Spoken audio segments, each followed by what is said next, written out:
Hi friends, I'm Scott Giles and welcome to Saturday at 2:30. Because every Saturday at 2:30 Central Time I shoot a 10-minute video on some aspect of the hypnotic arts and sciences, life coaching, spirituality, or whatever else occurs to me that I think it would be fun to share. Today, I want to talk about the core idea that I use behind all of my work with weight management clients. Now, I'm a medical hypnotist, which means that my practice is focused on issues of health and well being, and the kind of hypnotism I do is scientifically based. My practice here in Chicagoland has been going on for more than 30 years, and I have three areas of focus. The first is oncology, cancer care, and I'm well known for that. The second is fertility enhancement for women who are trying to enhance their natural fertility to get pregnant, either through the basic method or IUI or IVF. And finally, bariatrics, which is weight control. And I have a long history of success and even helping people who are morbidly obese and at the point where they're having amputation of fingers or toes because of blood circulation problems. So over the years, I've put together an approach to weight management that clearly does seem to work for my clientele, and I use it myself. I have a whole host of overlapping medical problems. It's a metabolic syndrome that the men in my family inherit.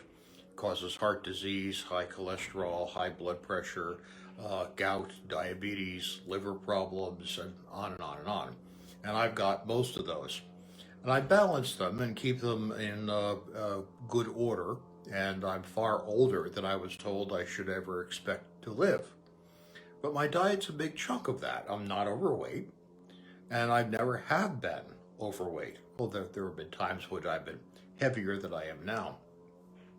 But I took off that little bit of extra weight I have because I became a martial artist. I was exercising a lot, and I found I had a better fighting weight when I weighed in somewhere around 175 pounds, which is what I weigh today. That also keeps my blood pressure under control, it keeps the diabetes under control, and I do it effortlessly. It's not hard. So here's the core approach that I use with all of my clients, regardless of their weight management issues or goals. First, there's a textbook, and the textbook is entitled French Women Don't Get Fat, written by Marilla Giuliano, available on all formats on Amazon or any good bookstore. Been in print for a long, long time. It's based on what's called the French paradox. In France, we have a national cuisine that is oriented around everything that our nutritionists say is bad. Cream, cheese, fat, lard.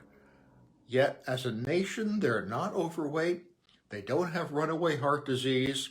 They don't have childhood diabetes unless they start eating like we do. If you start eating like Americans, you end up with all the problems that Americans have.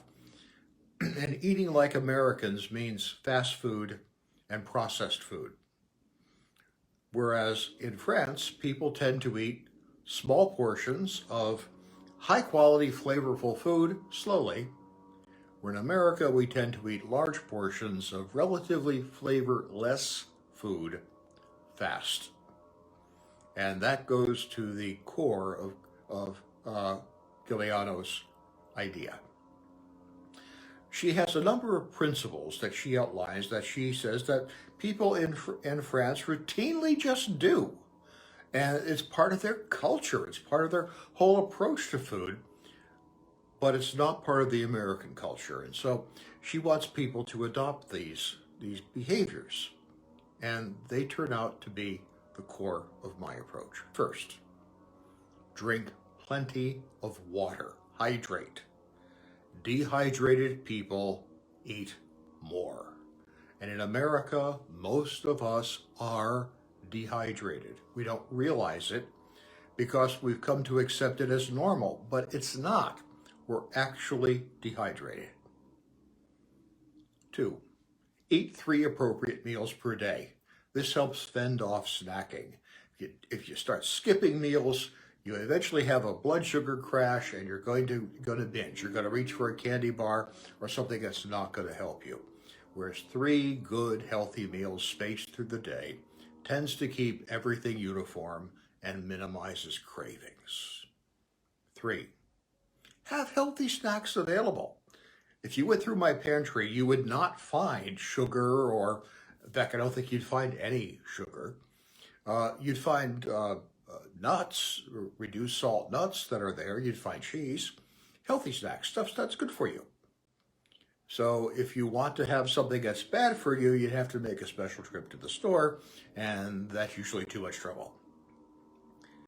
4, she calls this the 50% rule, and I really believe in it. When you serve yourself, serve half of what you think you're actually going to eat. After you've consumed that, if you want more, go have more. But you're going to find that often you don't, because you've actually got to your satiation point. And even if you do go back for seconds, the odds are you'll end up eating less than you would have if you had just made a big heaping plate to begin with. 5, don't stock unhealthy food. As I said, if you went through my pantry, you wouldn't find any sugar. We don't even have it in the building.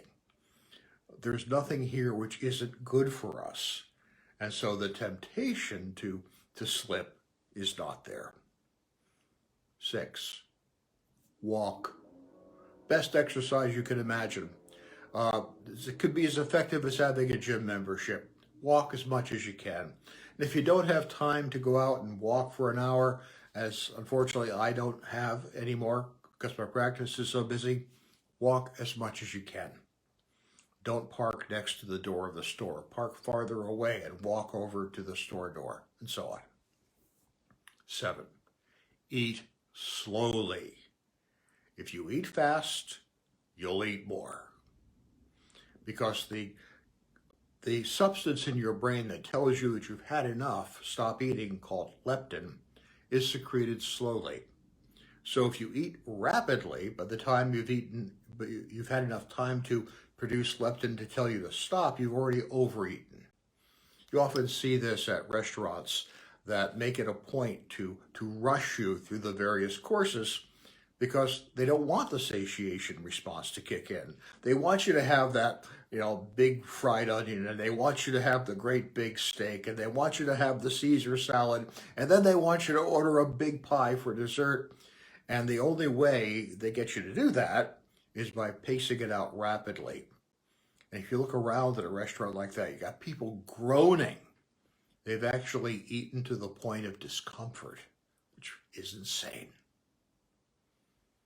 Have a nice table setting. I don't care if it's even a TV tray. Make it a nice one. Use a good napkin. Have nice flatware. If you're pleased with the environment that you're eating in, you're going to find the meal more satisfying. And this final one is the absolute core. Have a food philosophy. I don't care what it is. But don't eat mindlessly or unreflectively. I don't care whether you're on keto or you're on paleo or you're a vegetarian or a pescatarian or whatever, but have some coherent food philosophy that you do cleave to, which is a good match to your temperament and circumstances, and use that to regulate what you put in your mouth and what you put in your pantry and in your refrigerator. Because if you're eating without that reflection, if you're just eating mindlessly, you're eating more than you know. You're not aware of what you're actually putting in your mouth. I often will ask a client, well, what did you eat yesterday? And they can't tell me. They just ate so mindlessly, they have no memory of what they actually consumed. Now, here at the Bates Giles house, we pretty much are on the ketone diet, and that works for me, it works for my wife, and that provides a way of thinking about how I'm going to shop, how I'm going to meal plan. But I could be doing something else. We could be like pescatarian, doing vegetables and fish, but some plan that's coherent, so you're not just gutting it out, doing what feels right at the moment, because if you do that, you'll eat too much. So over the years, these simple 9 principles are the things that I've used to regularize my eating behavior. I have a food philosophy. For me, it's keto. May not work for you, works for me. But I don't care what your philosophy is, but have one. Hydrate. 3 appropriate meals. Healthy snacks only. The 50% rule in servings. Don't stock offenders. Walk as much as you can. Eat slowly. Have a nice table. Those are the core ideas, and they do work. Hey, thank you for your time and attention as always. I'll be back next Saturday at 2:30 with another talk on a different topic. I hope you'll join me. If you're watching this online, please feel free to like, subscribe, and to share. And stay well and stay safe.